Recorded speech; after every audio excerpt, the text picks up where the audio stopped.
Bismillahirrahmanirrahim.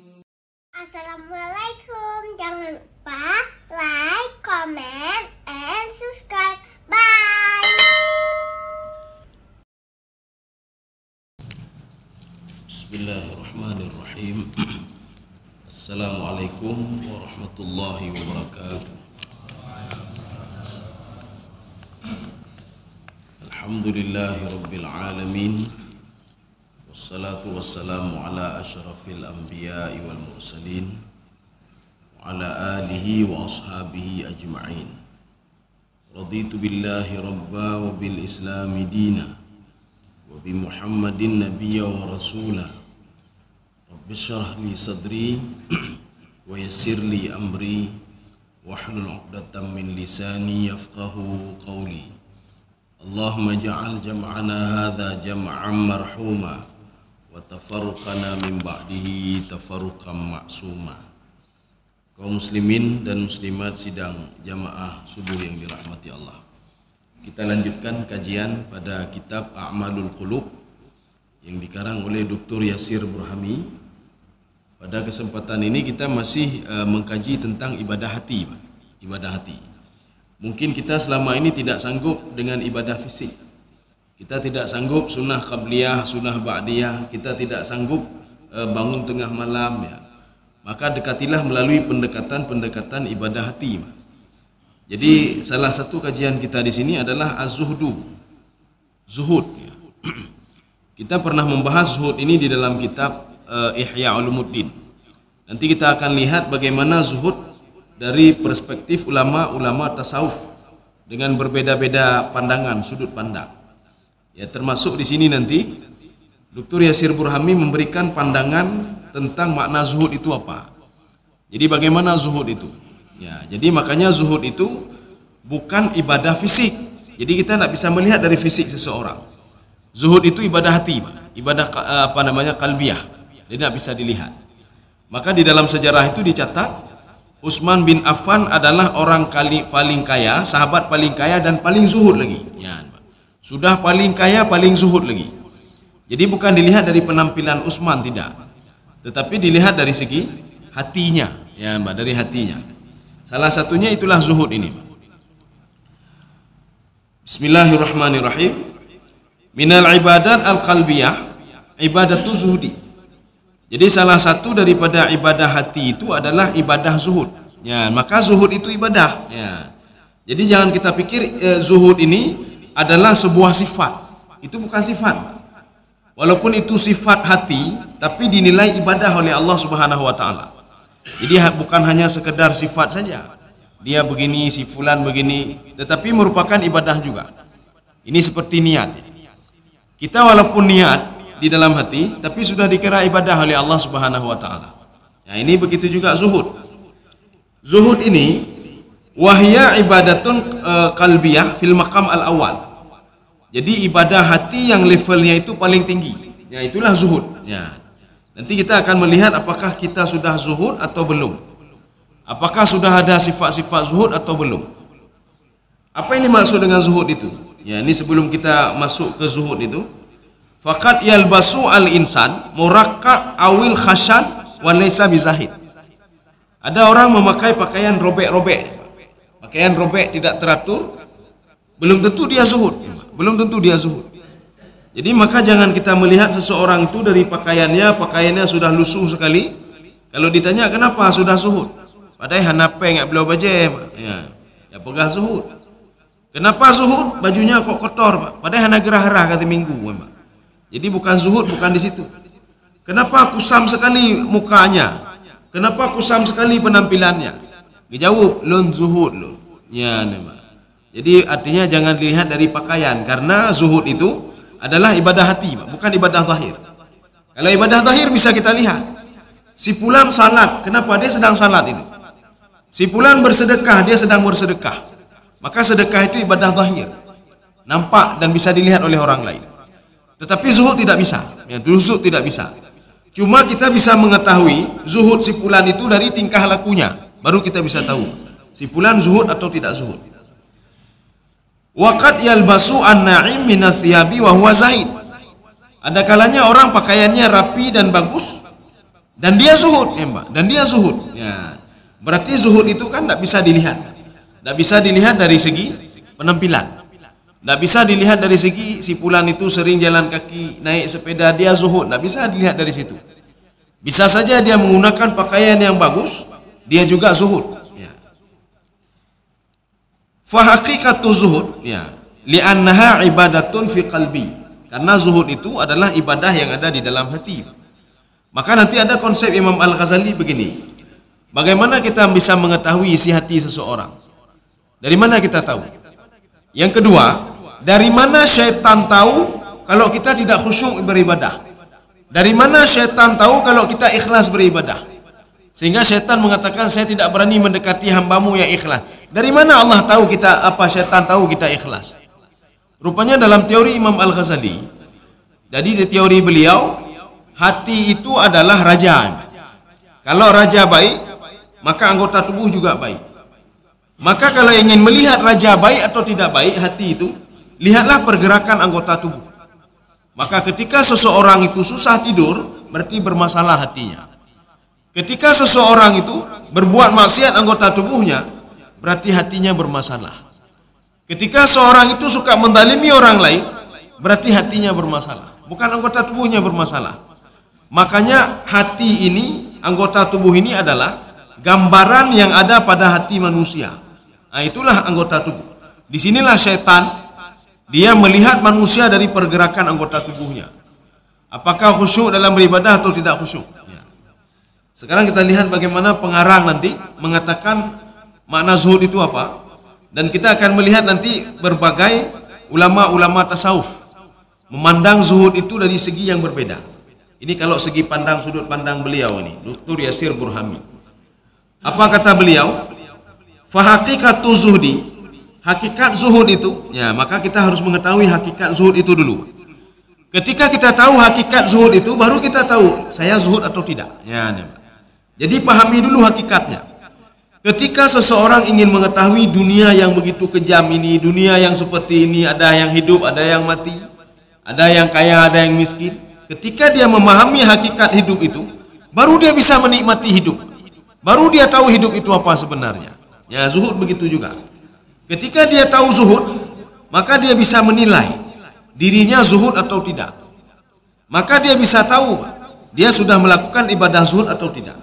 Ini masih dalam sudut pandang Dr. Yasir Burhami. Yang pertama kata beliau,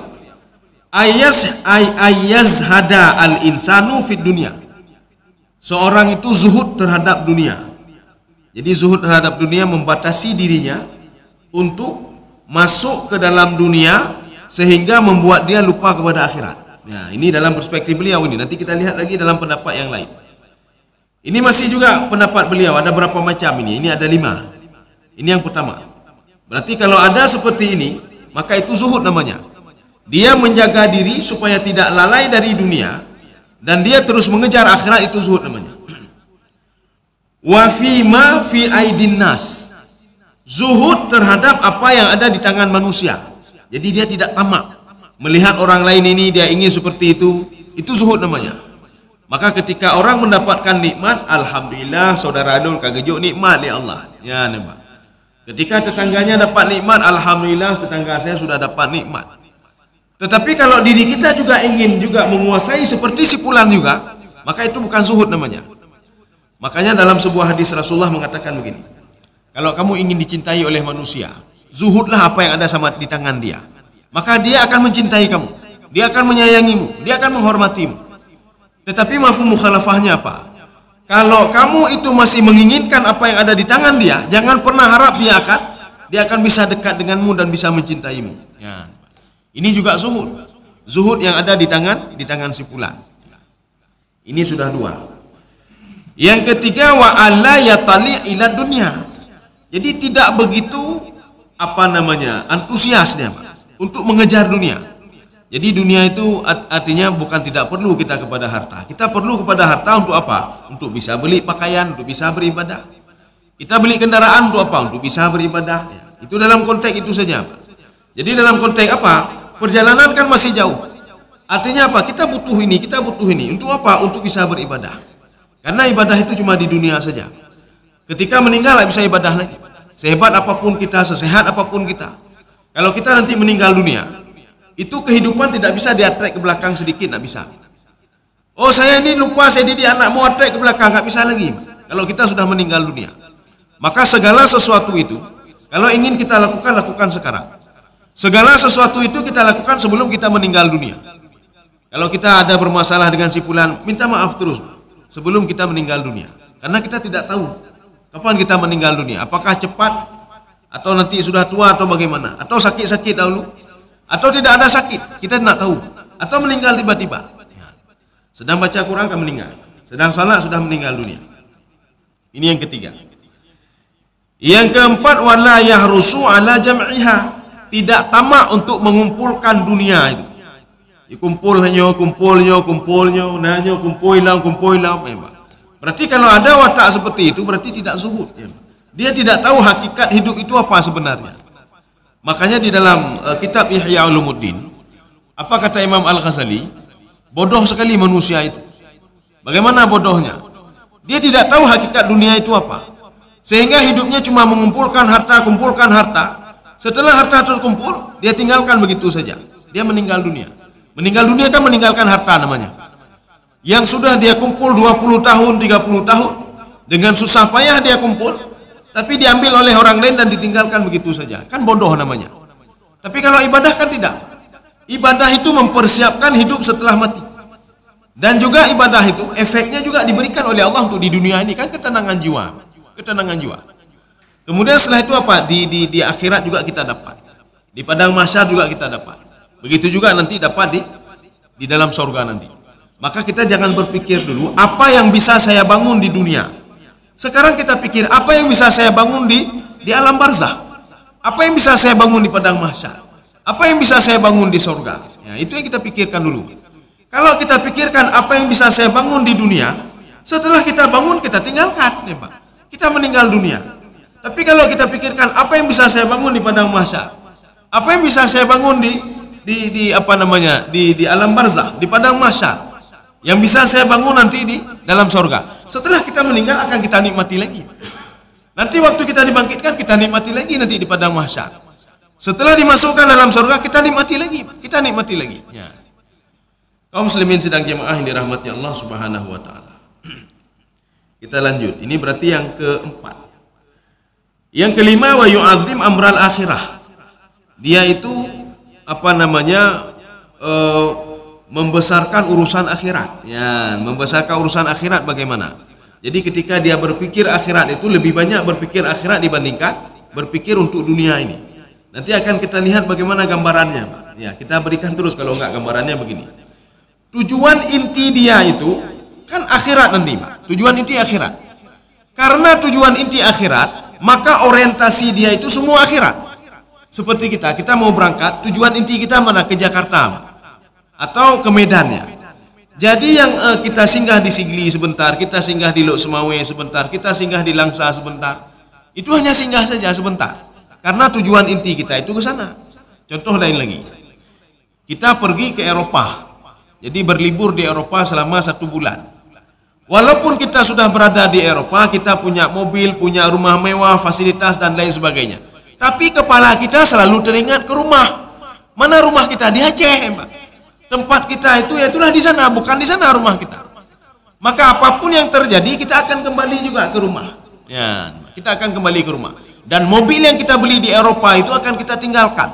Rumah yang kita beli di Eropa akan kita tinggalkan. Semua kita tinggalkan. Tanah yang kita beli di Eropa akan kita tinggalkan. Kenapa? Baule terbayang-bayang sabenya rumah pakiban. Ya, Pak. Yang terbayang semua rumah. Ini seperti orang bekerja begini. Dia bekerja berangkat dari Aceh, bekerja di Jakarta. Sampai Jakarta, rumah nggak dia beli di sana. Dia kumpul duit untuk beli rumah di Aceh, Pak. Beli rumah di Aceh. Kenapa? Tujuan akhirnya di situ. Tempat lahirnya di situ. Maka dia kumpulkan rumah, dia kumpulkan duit untuk beli rumah. Kumpulkan duit untuk beli mobil. Kalau di sana apa adanya lah. Di Jakarta apa adanya. Karena untuk cari rezeki kata dia. Cari rezeki, cari nafkah. Begitu juga kita hidup di dunia ini. Jadi artinya apa? Carilah terus sekarang. Carilah terus sekarang. Apa yang akan kita bangun nanti untuk di akhirat. Ini yang kelima. Ini dalam pandangan Dr. Yasir Burhami. Itulah zuhud. Ya. Tetapi Ibnu Qayyim Al-Jauzi, apa kata Ibnu Qayyim? Ibnu Qayyim ini kita bisa juga menjumpai tafsir beliau, tafsir Ibnu Qayyim, tapi enggak begitu tebal tafsirnya. Ini adalah salah satu juga tafsir yang menafsirkan Al-Quran dalam corak-corak tasawuf ya. Jadi dari segi tasawuf. Apa kata Ibnu Qayyim? Beliau juga mengadopsi dari Syekh Islam Ibnu Taimiyah. Beliau mengatakan az-zuhdu tarku ma la yanfa' fil akhirah. Zuhud itu meninggalkan segala sesuatu yang tidak bermanfaat di akhirat. Ghibah orang lain manfaat enggak? Enggak bermanfaat, tinggalkan itu. Berarti orang yang meninggalkan ghibah dia sudah zuhud. Dia menzalimi orang lain. Menzalimi orang lain tidak bermanfaat di akhirat. Yang ada rugi saja kita. Yang ada rugi. Kita ambil punya orang lain yang ada rugi saja. Nanti dia akan meminta pertanggungjawaban. Maka tidak menzalimi orang lain zuhud. Ya kan zuhud ya, Pak. Jadi kita tidak menzalimi orang lain kan zuhud. Hana tasakiti gob, ya, Pak. Menyakiti tetangga, mendalimi tetangga, itu sudah zuhud namanya. Ini kalau dilihat dari pandangan Ibnu Taimiyah, pandangan Ibnu Qayyim Al-Jauzi. Jadi seorang itu tidak mendalimi orang lain, berarti itu sudah zuhud. Karena pengertiannya apa? Az-zuhdu tarku ma la yanfa' fil akhirah. Yang tidak ada manfaat. Maka ketika kita sedang duduk ghibah orang lain, nah manfaat, hana, tinggalkan itu. Berarti zuhud kita, Pak. Kita sudah zuhud. Ini buat maksiat, nah manfaat, hana manfaat, yang ada tutah nih, Pak. Coba buat maksiat, Pak. Yang ada susah saja maksiat itu. Jangankan di akhirat, di dunia sudah susah kita kalau buat maksiat. Maka yang membuat seorang itu susah adalah orang itu sendiri. Maka ada orang susah gundah nih, Pak. Yang buat susah diri dia sendiri, Pak. Diri dia sendiri. Yang buat senang diri dia sendiri nanti. Oh, manyo tutah tak. Kenapa susah? Dia sendiri yang membuat diri dia susah. Ya, nih, Pak. Karena dia buat maksiat. Makanya supaya kita itu tidak susah, jangan buat maksiat. Maksiat itu apa namanya? Membuat kita susah dan tidak ada manfaat. Ini kalau kita lihat dari pandangan Ibnu Qayyim Al-Jauzi. Sekarang kita lihat lagi dari apa namanya? Segi lain. Ini zuhud itu apa? Artinya kita nanti bisa melihat dari segala aspek. Kalau kita sudah zuhud atau belum. Kita tak usah lihat orang lain dulu, Pak. Baik kalian jawab memang. Nyo selamanya kalian jawab tapi tipulan ahli ibadah, tipulan zuhud, tipulan lihat maksiat.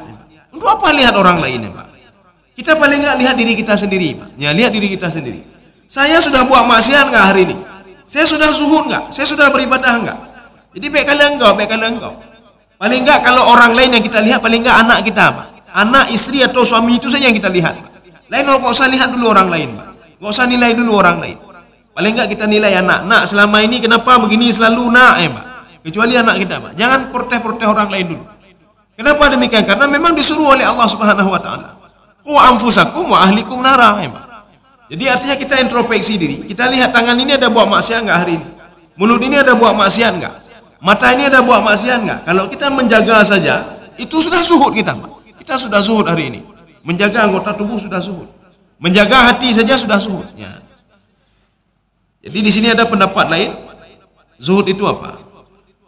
Walakin antakuna bima fi yadillah awthaq minka bima fi yadika. Itu sudah zuhud. Ya. Seseorang yakin apa keputusan Allah dibandingkan keputusan diri dia sendiri, dia sudah zuhud. Ya. Kita kan biasanya begini. Kalau tidak saya lakukan ini maka akan tidak berhasil. Itu berarti dia tidak zuhud. Maka zuhud itu apa? Dia lebih yakin dengan keputusan Allah daripada keputusan diri dia sendiri. Makanya itulah fungsinya tawakal. Dia sudah berusaha semaksimal mungkin, saya tawakal ya Allah. Usaha yang saya bisa cuma ini ya Allah. Berarti orang seperti ini sudah zuhud. Kenapa? Dia yakin yang ada sama Allah dibandingkan yang ada pada diri dia sendiri. Kalau kita kan tidak. Ini potensi saya bisa begini, saya bisa begini. Hanya berarti kan zuhud ya, Pak. Ya, itu bukan zuhud. Jadi artinya apa? Kalau potensi itu ada batasnya, Pak. Oh, saya begini, saya bisa angkat ini, bisa karena kuat. Tengok ke petakit dari Allah, menghanyut angkat tepu. Saya cerdas, sehingga mengejut lupa, Pak. Nyakit tua kakadah menurut ilmu, Pak. Saya ada jabatan, saya hebat. Tengok hanali jabatan ni ke pulau, Pak. Untuk apa lagi? Jadi makanya zuhud itu seorang itu tidak yakin pada dirinya tapi yakin betul kepada Allah Subhanahu wa taala, maka dirinya itu sebatas usaha saja. Saya berusaha, ya Allah, sudah saya lakukan. Jadi tidak, kalau bukan gara-gara jabatan saya berarti hana zuhud urungnya, Pak. Kalau bukan gara-gara ilmu saya berarti tidak zuhud dia, Pak. Kalau bukan gara-gara saya bantu berarti tidak zuhud dia. Kalau bukan gara-gara harta saya, anak yatim ini nggak akan bisa sekolah ini, berarti tidak zuhud si fulan itu. Si fulan tidak zuhud. Ya. Kaum muslimin sedang jemaah yang dirahmati Allah.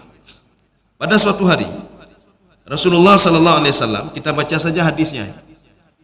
Anna Rasulullah sallallahu alaihi wasallam marra bijatyin. Ya, jadi Rasulullah melewati ada seekor anak kambing. Jadi anak kambing yang sudah mati, seekor anak kambing sudah mati. Asaka maitun. Jadi kambing itu sudah terputus telinganya, jatuh di sampingnya. Entah kenapa putus, wallahu a'lam bishawab. Jadi Terima kasih.